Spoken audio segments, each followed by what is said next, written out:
Human growth hormone. What the heck is human growth hormone?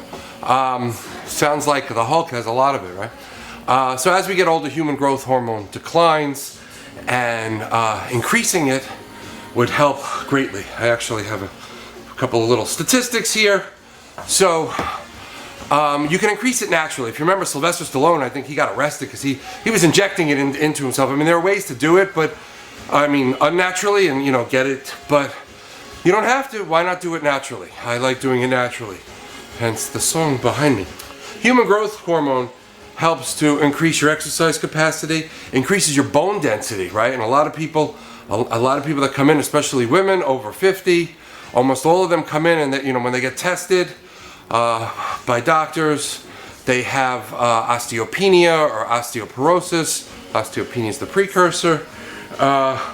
So if you do this, it helps to increase your bone density. Also lifting weights, with weight-bearing exercises, everybody that has osteopenia or osteoporosis knows. So, and then also human growth hormone helps increase your muscle mass, and it helps decrease body fat, right? So this is a good thing, right? You want to do that, huh? I got a notification from Alexa.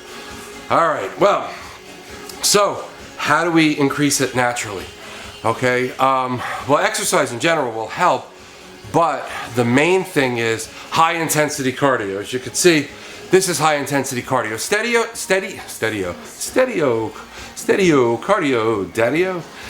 state cardio does, I don't know, to me it doesn't do that much to begin with. Plus most people that say they're doing steady state, it's just like sort of like moderate, supposed to be moderate exercise at a steady pace for an extended period of time, like minimum 30 minutes.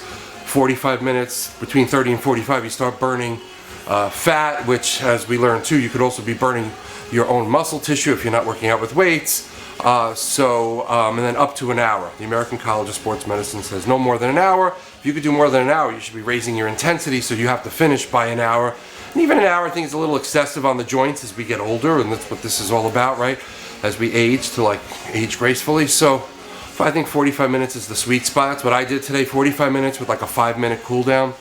But you need high intensity cardio. So basically you really need to push yourself right now. Before you push yourself, like if you are doing it, but you're doing like steady state, don't start pushing yourself if you haven't gone to the doctor and checked your heart, your sugar, all of that stuff, which I explained in a previous video. Because when you push yourself, you feel your heart like racing, and you really, really have to push yourself past what you normally used to going. Not too much, but like for me, my fastest usually is about 3.0 miles an hour. I'm not allowed to run because of my hip replacement, but I usually go high as 3.0 miles an hour. Of course, my incline is at 15 at that point, so that's kind of hard for me, but I could do it.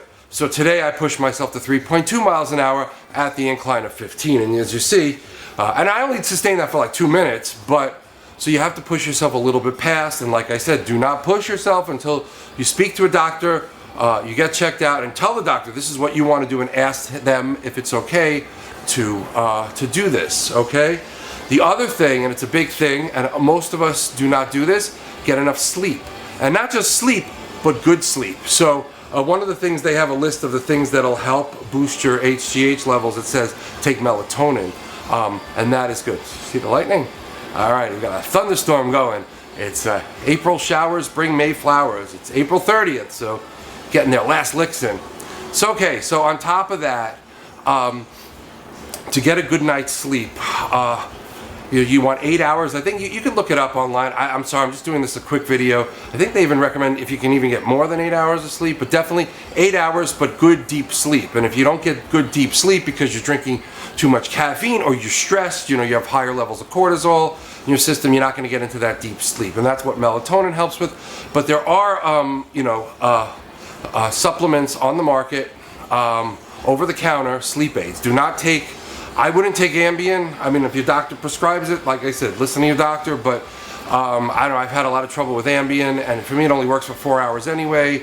And the over-the-counter, regular sleep things like Tylenol PM, that all works with antihistamines. And the same thing, I don't know if you can really get a restful sleep, and it's not good for you.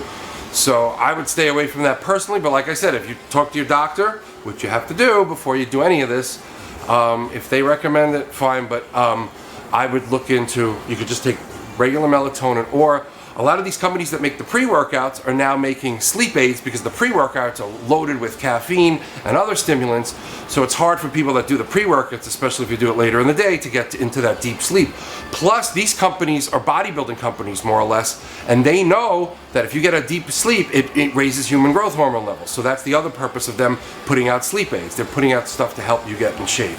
So, but be careful. A lot of these sleep aids have something called phenibut in it. And phenibut, while it's completely legal from the FDA standpoint, they are looking into it because they're not going to make it illegal, but they might make it a controlled substance and might make it a prescription substance.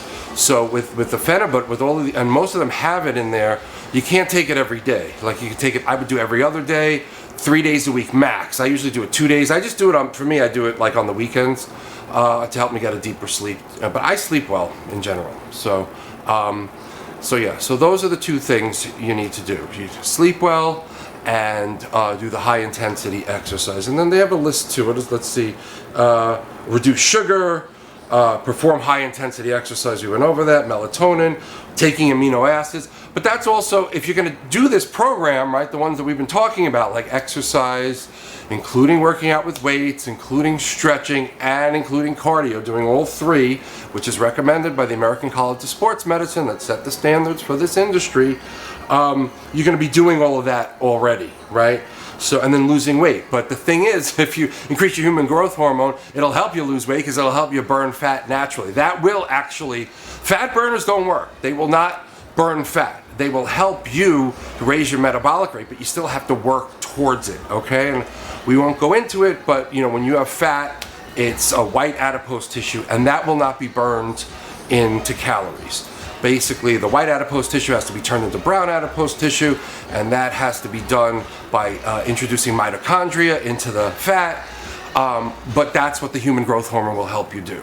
So that's the only way that you should be like, oh, I'm going to take a fat burner. Like people are like, oh, I'm going to lose weight, or this diet's going to burn fat. None of that works. This works, and I explained to you why. So that's it, just a quick video for today, just to give you something.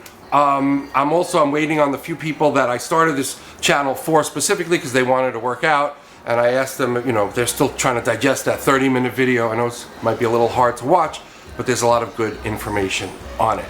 And if you guys, anybody has questions, feel free to comment below or email me, or you could check the internet. The internet's an amazing tool. Sometimes it could be misleading, and if you're not sure, then you could email me or email me there.